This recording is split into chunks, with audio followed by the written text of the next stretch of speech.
សួស្តីអ្នកទាំងអស់គ្នាថ្ងៃនេះវិលមកជួបគ្នាសារជាថ្មីក្នុង Channel Share Optic ថ្ងៃនេះខ្ញុំបាទមានព័ត៌មានមួយដែលតាក់ទងអំពី Smartphone ដែលបំរុងនឹងធ្វើការចេញហើយក្នុងពេលឆាប់ៗនេះគឺ Mate 20 អាចនឹងបំពាក់អេក្រង់លាតនិងមានម៉ូដឆក់ជាដំណក់ទឹកដូច្នេះសេចក្តីនៅក្នុងព័ត៌មាននេះគឺសូមតាមដានទាំងអស់គ្នានៅថ្ងៃទី16ខែតុលាឆ្នាំ2018ឆាប់ៗខាងមុខនេះក្រុមហ៊ុន Huawei នឹងធ្វើការប្រកាសចេញនៅទូរស័ព្ទត្រកូល Mate ចំនួនថ្មីរួមមាន model Mate 20 និង Mate 20 Pro ជាផ្លូវការដើម្បីឲ្យមនុស្សលើពិភពលោកបានទិញយកទៅប្រើប្រាស់យ៉ាងណាមុខងារការមុននឹងការប្រកាសយើងសង្កេតឃើញថាមានបណ្ដាញព័ត៌មានលេចធ្លាយជាច្រើនបានចុះផ្សាយជាហូរហែបង្ហាញពីរូបរាងគំរូលើ model Mate 20 Pro ជាមួយអេក្រង់លាតមានផ្ងាសឆក់និងកាមេរ៉ាខាងក្រោយ3គ្រាប់អមដោយ flash 1គ្រាប់រាងជាកញ្ចក់គុំចូលគ្នាជាក់ស្ដែងសម្រាប់ model 20 Mate 20 ដែលជាបងប្អូនបង្កើតជាមួយ Mate 10 Pro នេះរូបរាងស្ងប់ស្ងាត់ជាងគេហាក់ដូចជាស្ងប់ស្ងាត់ជាងគេប៉ុន្តែក៏បាន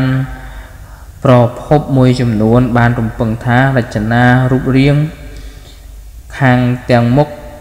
ក្រោយរបស់វាអាចនឹងមិនខុសគ្នាអំពី Mate 20 Pro ឡើយប៉ុន្តែនៅក្នុងពេលនេះយើងក៏ទទួលបានដំណឹងថ្មីពីប្រភពមួយដោយបង្ហាញពីរចនាបថរូបរាងតាមរយៈរូបភាពដែលគេប៉ាន់ស្មានថាវាអាចជា model Mate 20 យោងទៅតាមរូបភាពដែលបង្ហាញបានបញ្ជាក់ឲ្យឃើញថាអេក្រង់លាតរបស់វាគឺមានម៉ូដឆក់បែបដំណក់ទឹកទាន់សម័យដូចគេដូចឯងដែរមិនមែនជាម៉ូដឆក់ទ្រវែងនោះទេឯម៉ូដកាមេរ៉ាខាងក្រោយ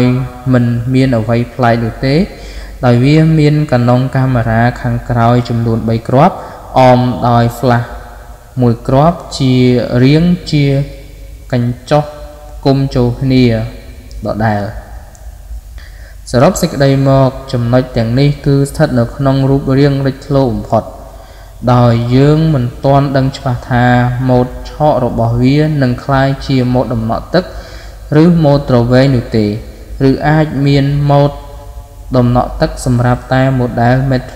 20 ដើម្បីឲ្យកាន់តែច្បាស់មានតែរងចាំមើល